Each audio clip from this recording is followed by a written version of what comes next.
You might be doing a lot of work on yourself, how you relate to money and what your relationship with money is, but how well are you doing when it comes to talking to other people about money? In this video, I'm going to talk to you about how to talk to other people about money. I'm Lindsay. I'm a certified financial therapist, licensed social worker, author of the book, The Financial Anxiety Solution, and founder of the financial wellness business, Mind Money Balance. I help people at the intersection of money and mental health, including your team at work, the conference that you're hosting, and your students and peers. So if you want to learn more about bringing me in to provide a tailored presentation on financial wellness, head to mindmoneybalance.com/speaking to learn more about how to do that. Here's the deal. We can do so much work on our relationship with money, how we think, how we feel, how we behave with money. But at the end of the day, we're going to have to relate to and talk to other people about money. This can range from talking to your nieces and nephews about why you're not buying them ice cream for the third time in one day, or it can range all the way up to talking to your partner about saving up enough money to put down a down payment on a house. There are so many different people that we will have to talk to about money. So I like to make sure that we have some steps and some skills available to us so when we have that money conversation, it goes as smoothly as it can, given that money stuff can be a little bit awkward. And when I say that money stuff can be a little bit awkward, while we like to think that we have progressed, surveys continue to say that people would rather talk about sex than they would about money. What I will say as a person who has been doing this work for a long time is that one common theme that comes up again and again, whether I'm in my one-on-one work or whether I'm facilitating a group, is a version of this. I would love to talk to my friends about money, but none of them would talk to me about it. Or I would love to ask my colleagues about what they make, but I don't think they'd answer me. There's this belief that somehow we are the only ones who want to know how other people are engaging with or interacting with or dealing with money, when in reality,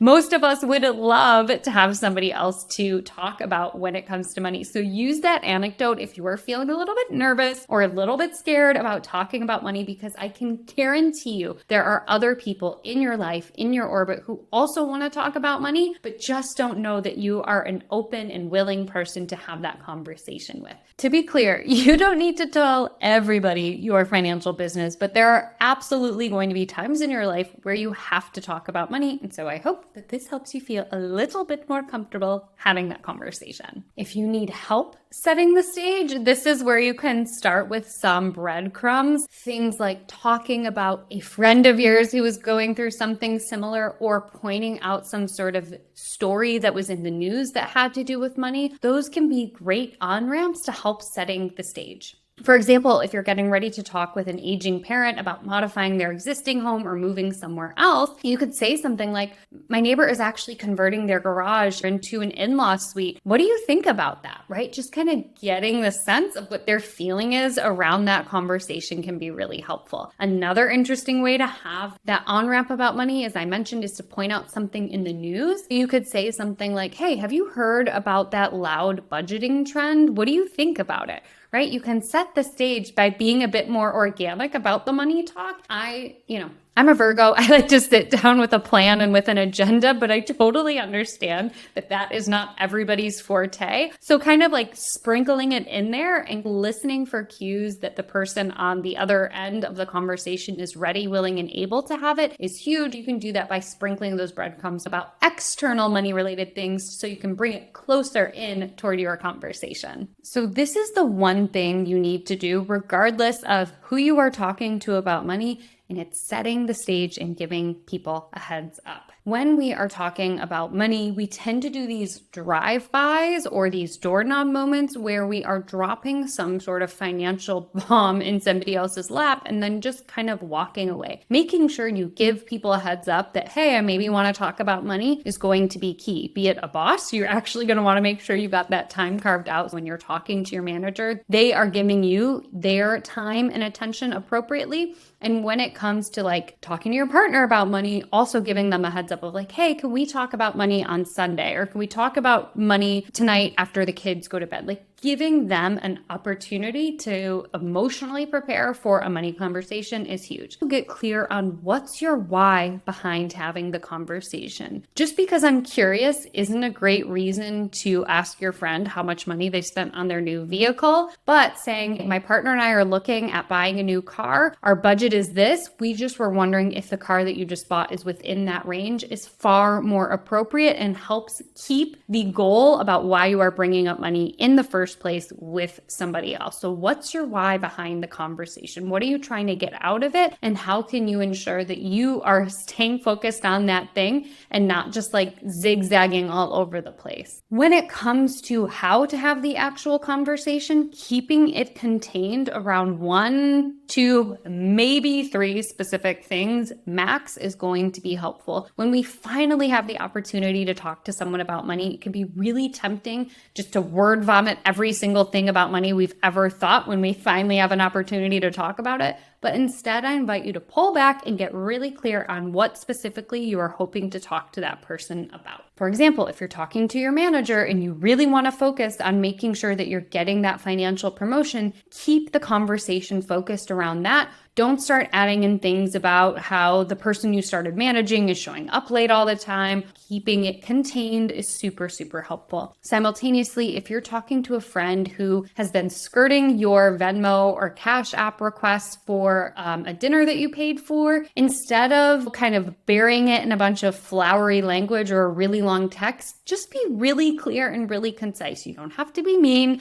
but you can simply say, I paid for that dinner about a month ago. I just need you to pay me back. Right? Keeping it contained and not going into a million different things. Like, yes, I know you bought me water 3 years ago and that was probably $2. So we could probably reduce $2 from the amount of the dinner. Oh, and you drove, so maybe I can take off $5 from the cost of gas. Like, do not get into the weeds. Just being clear and to the point is super helpful. So give people a heads up and keep the focus narrow. Another thing that can be really helpful when you're having a money conversation with somebody is focusing on I language. I language keeps us focused on what we are bringing up or how we are seeing the problem or how it is landing for us, and keeps it from escalating or becoming inflamed. So instead of saying, you're such an idiot for telling our friends how much money we spent on that vacation, not super great. Instead, we want to say, I felt really caught off guard and embarrassed that you shared with our friends how much money we spent on vacation. Another way that this can look, if you are maybe focusing on a household budget or a household spending plan and your partner just cannot stop spending on Amazon, you want to separate the person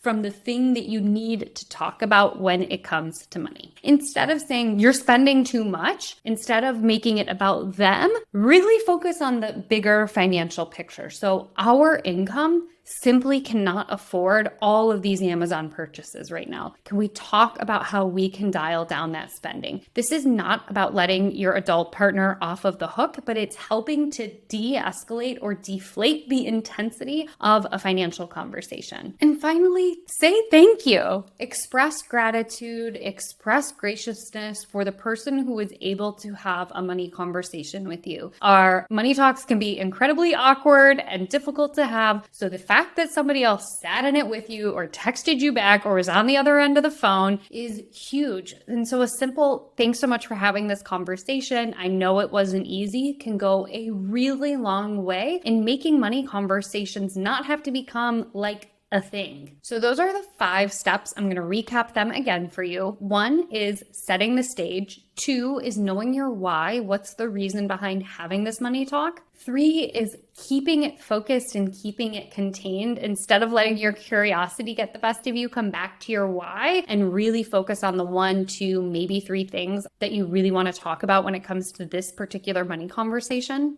4 is if you're talking about something sticky, separating the person from the problem. And then finally, number 5 is to express gratitude for having that money conversation. Good luck. I can't wait to hear how it goes.